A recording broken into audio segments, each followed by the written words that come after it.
How's it going, guys? We are here in the next segment of this tutorial series, and in this segment I'm going to show you how to use the long-awaited customizable cubes.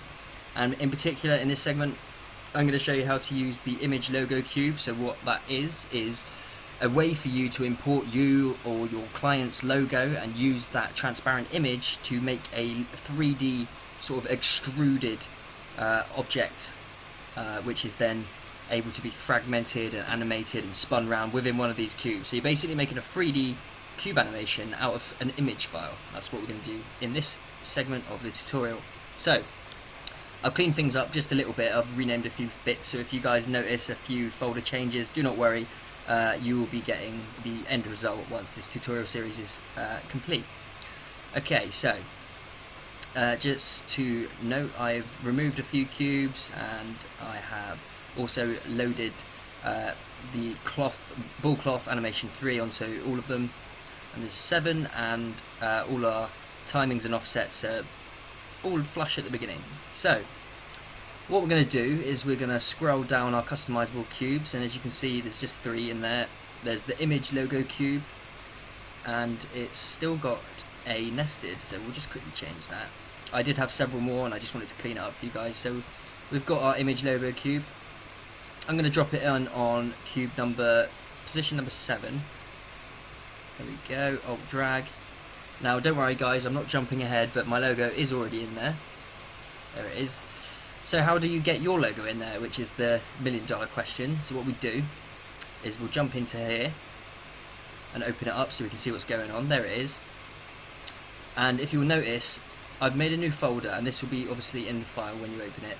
It's called User Customized Logos, and this is where you would have your placeholder for your logo to put it in. So to put the logo in, open this up, okay, and let's pretend my logo isn't there and it never was there. Let's drag it in again fresh. So I've just copied it in from a folder window off screen. We'll drag it in. That's how you do it. It's got transparency. If I undo all that, we'll get back to where we were. That's essentially what I've just done. I've brought in a transparent logo. It doesn't matter if it's a little bit bigger or smaller, it just matters about the transparency. That's all, because it uses that to generate edges. Okay, so we've brought in our file. We can close that now. And it sits in here. Now, we're going to make multiple of these cubes later on. So what we can do is we can just Control C, Control V that. And we've just got a few of these. So this is, we'll rename it. This is logo. This is now image logo. DJVB, image logo. Okay, this one here is going to be, for the purposes of our tutorial, I'm going to do a demonstration for drink sponsor. So let's say there's a festival with a drink sponsor. This is the image logo for them. In fact, let's have 2 drink sponsors. Let's go again and let's add another one, and it will be, I don't know, we'll just name it something slightly different for the sake of knowing what's what. Let's call it beer sponsor. Beer sponsor. Okay, cool. So we've got 3 logos now, and we'll come back to that in a minute, but you need to make sure you have, everything needs unique naming, remember. So if you're using 2 different logo cubes, you need 2 different references to 2 different logos. That's how it works. Okay, so we'll get to that in a second. Let's just forget about that for now. I want to show you how to animate the cube. So inside the image logo cube nested, we've got the logo in now, and we want to change colors and things like that. And you know, this frame's optional, this box sides are optional, everything's kind of optional. So at the very top there's the global settings and controls layer. If we go into there, as you can see, accent color, we can change that. So let's make it purpley pink. Cool. That's how you change that. And obviously my logo is orange, so we'll leave it orange. Now this element layer, it has a few different groups that have different things on each group. On one of the layers it has the image logo itself. You can turn that off and just have a blank box if you want. You've got the box frame, which is obviously this bit. Now let's say one of our sponsors later doesn't want this frame in the way of their nice branding. This is how you turn it off and on. And then we've got the box side, so you can get rid of that completely or you can keep it on. I quite like it on, so we'll keep it on. There are all the global settings, and it says here, little helpful comment, controls the color and globals. So in the next one, we have the actual logo controller, and this is actually a null object. Now I like to use a shortcut. It's Control-Shift-H, and what it does, you can see these null objects appearing on my screen. It hides, it's Control-Shift-Hide is what I remember when I press it. It hides your helpers and guides, essentially. Now obviously I need to see them right now, so I've unhidden them using Control-Shift-H, and this is linked to the logo. So if I move it left or right, so does the logo. If I scale it up and down, it scales up and down. If I were to, for example, rotate it, thus it would rotate. Now, as you can see, there's keyframes already here. So what is going on, Kane? Let me tell you. Before we get to the keys, just notice here, there's also 3 additional animatable properties that I've already put animation on. We're going to get it to those. But if we hit U, here's all the keys I'm telling you about. And the reason I mentioned those 3 effects up on this layer is because they're also down here. This is all the animation I've already applied. You can change it, you can get rid of it, you can add to it if you wish. But all you have to do is make sure that it animates in multiples of 56 as a bare minimum. So see here, my animation goes up to 56, and then it has an expression on it that says, can you cycle this 56 frames? And repeat it again. So it goes up to 112, and then it goes up again, it goes 224, and it eventually will loop continuously and just cycle through the same thing at 56 frame intervals or multiples of 14. So when you shift your layers around here, doesn't matter where it is, it's always going to loop at the start and at the end. It will be the same. That's the only reason I use the same amount of the same animation method and the same gap of frames, duration of frames should I say, when I'm doing these animations. I like to know exactly what frame numbers it falls on. So if you're going to change animations, just try and make sure that you're animating in the same intervals, otherwise it won't loop. So you can animate anything you want on there to your heart's content, and if you wanted to break up the logo, for example, you can see it starts normal, and then we have sub-objects. So when you put your logo on, it's on a plane, several planes actually, that are offset in space. You'll see that any second. There you go. That gives it a nice demonstration of such. It's offset in space, and I'll turn up the resolution so you can see slightly better. It's darker on the inside, and then it's lighter on the front and back, and it's these fragments. And if you were to rotate the sub-objects, the fragments are the sub-objects I'm talking about. So if I was to rotate them, you see they're rotating independently of each other. So if you want to animate that property, you can do it here. The random scale sub-objects, obviously I've put that up way too high. Let's go for 2. There you go, it's made them really large. Or let's go for 0.5, it's going to make them really small. That's how that works. And then you've got the disperse, so let's go, I don't know, 0.4, 0.3, and it will disperse them. Again, I've gone way too high. Let's go 0.05. There we go, and it disperses them. Any animation you apply, if you want, you can just drop it on the frames I've already put down. That wouldn't be an issue, and that way you know it will loop. Or you can just animate to your heart's content along here. Just make sure it loops at 448 frames. So frame 448 and frame 0 need to be precisely the same. Okay, moving swiftly on. That's how you animate it. So how now do we duplicate this and we have 2 of the same thing? So with our imaginary scenario where we've got 2 drinks brands that are sponsoring our festival that we're throwing, and they want their branding in video mapped cubes that are hanging from trees, how do we have 2 drink sponsors at the same time? Because we've only got 1 logo cube. How do we do it? So this is how we do it. We Control C and Control V as before, and remember, rename it. So we're going to call it image logo and drink sponsor. Let's call it just drink sponsor, because one was called drink and one was called beer, wasn't it? Now, I don't want to confuse this folder, because these are all my originals that I don't want to play with too much, so let's just leave that folder, happy as Larry as it is, and let's put it into my custom cubes we made earlier. So custom cubes, let's drop the drink into there. Now we've got a custom image logo drink cube. Let's copy that again, because we're going to make 2. Let's drag it in again, use a customized cubes, and let's call this one beer cube. So we've got a drink cube, a beer cube, and for the sake of being nice and clean, perfectionist, we've still got our original cube here that we haven't messed with. You always want to try and keep a clean copy, even if that means saving your project several times over, which I do an awful lot. Okay, so we've got 2 cubes now, but remember, they're referencing the same logo. They're still referencing the same image, which is the DJVB image logo. If I were to open these, which I'm going to now, image logo beer, it's still using DJVB, image logo drink, it's still using DJVB. Now earlier, we duplicated our we got 3 logos, remember, we made. So let's actually bring the beer and the drink sponsors logos into these compositions. So these are the placeholders, remember. So we open the beer one, and let's just drag in our beer Heineken. Now this isn't an actual client of mine, guys, just want to make that clear, but I do love drinking it, let's be perfectly honest about that, so I'm using them. Okay, Heineken, there we go. Get rid of that. I hate assets being just sat here, so let's put it into the assets folder. And do you know, it's funny, my old mate actually sponsors a festival. My old mate, where is it? Drink sponsor image logo. So we open that up and we'll drop him in. My old mate, yeah. See him all the time. My old mate, Captain Morgan. Where are you, pal? There you are.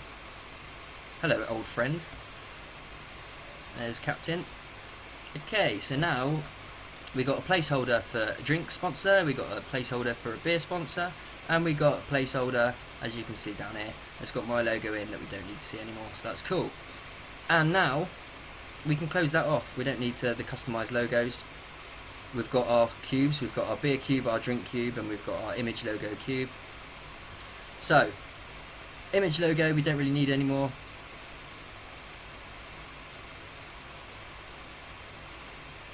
I'm just replacing this here because it appears to have used Captain Morgan by accident. Okay, so image logo we don't need anymore. I don't want my logo on the festival screens. I do want the drinks logos on the festival screens and on the mapping, so that's handy. So you see, image logo drink, image logo beer. Beer isn't using the beer, so we just need to tell it to use the beer. Placeholder. There we go. And the drink. Now you can go in and you can scale the logos inside these compositions, or you can do it in here. It's really up to you. I'm just going to do it in here, why not? So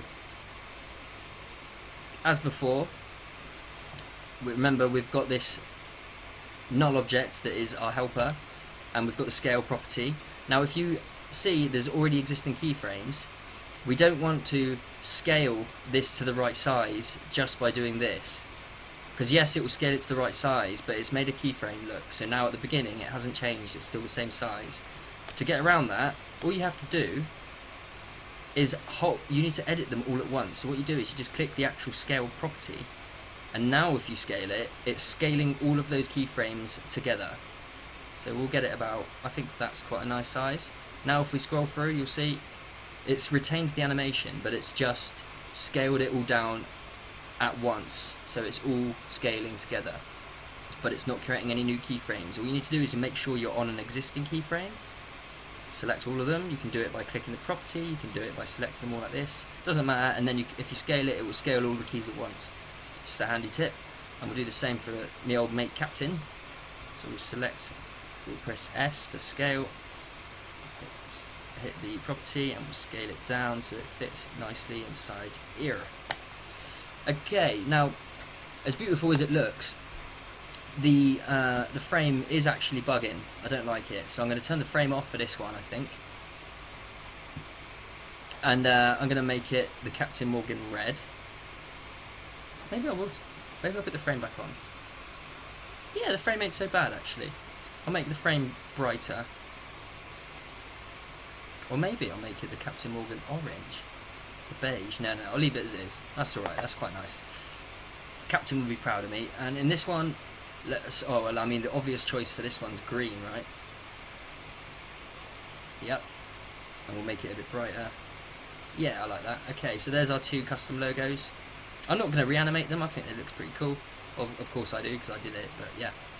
Okay, so let's drop them in then. We've got two different logos.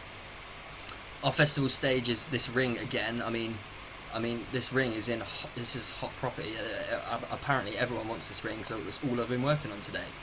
I will do many different stage setups, and I'll do some varying projects, and I'll include those with the product, by the way, guys, so you guys can just jump in and essentially use something I've already made and just replace bits if you want. I'm happy to do that for you. But for now, we're just going to keep working with the ring. So this is our thing, and we need to drop the captain in. So as before, image logo, nested. We don't want mine anymore. We want our customized cubes, and we want the beer. And where do we want to put it? I know this, by the way, is cube 1, 2, 3, 4, 5. So let's put it on 5. This one. Alt drag and drop. Beer goes there, which means 2. Let's drop the drink on there, so it'll be Heineken and Captain, and it'll be DJ VB in the middle, which we're going to switch off because I want a ring. I want a hole in the middle, I've decided. So control, and we'll just turn off number 7.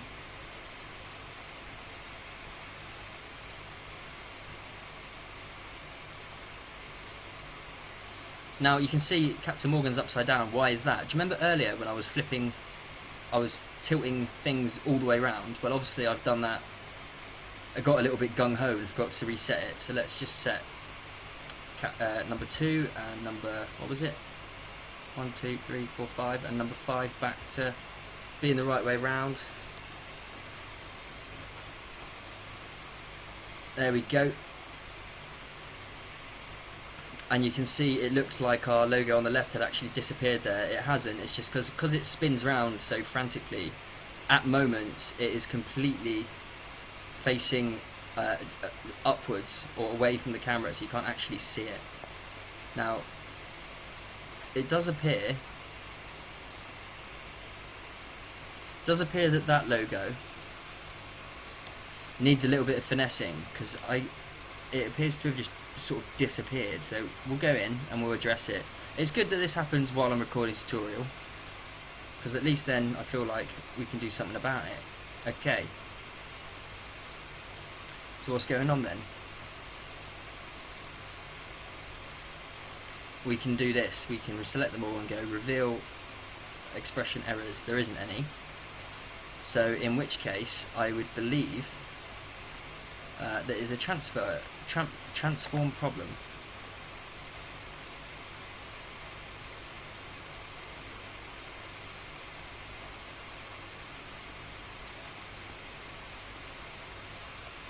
Rotation. Yeah, so it appears to be fine here. What could it be? What could it be? Okay, we'll troubleshoot a bit further. Let's go down and let's turn on show IDs, and let's know exactly what cube we're dealing with here, because that would help, I think. 2 and 5.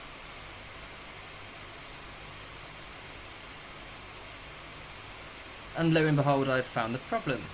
So cube 5 is rotated all the way around, and if I return it, we'll find that it's facing the right way. Okay, so what happened there, guys, is the animation was facing in a different direction, and because I had changed my pan and tilting, it was facing in a way that's not actually facing towards the camera. Now that actually illustrates a point beautifully that I can address. So in here, we're looking at it from a 45 angle, right?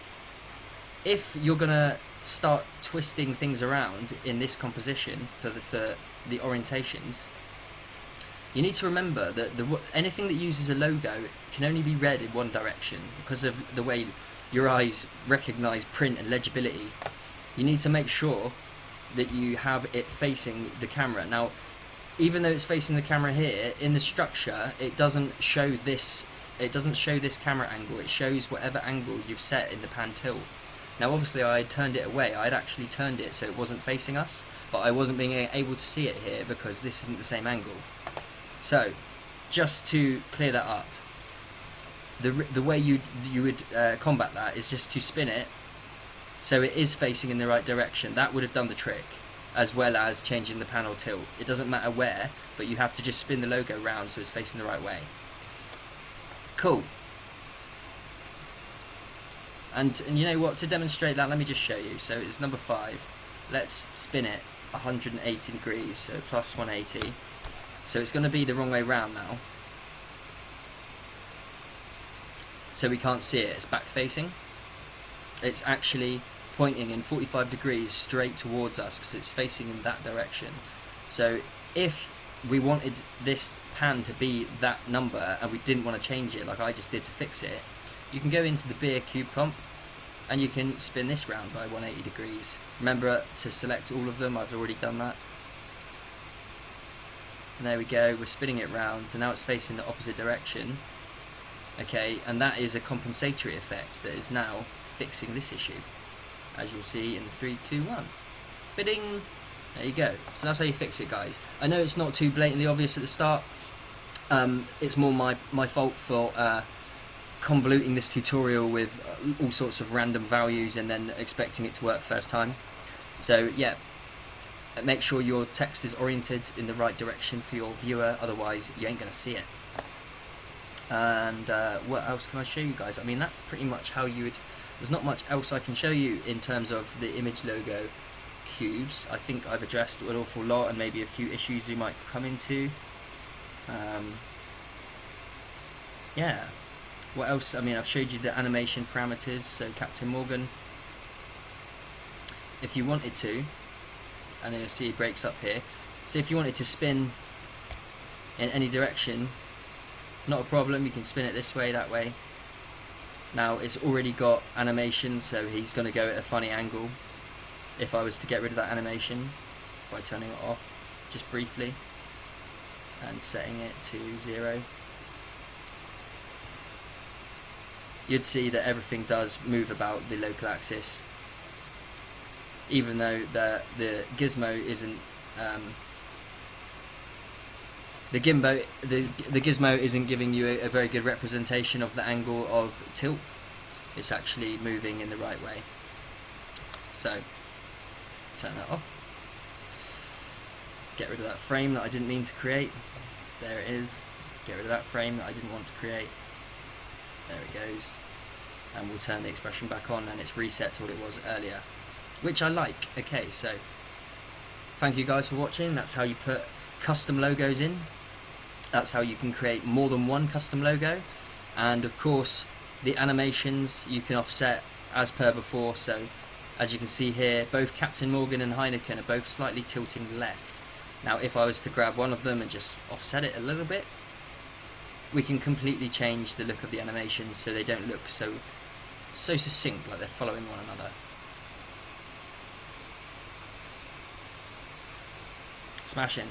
Okay, so I'll see you guys in the next segment. Thanks for watching. In the next one we're going to deal with text cubes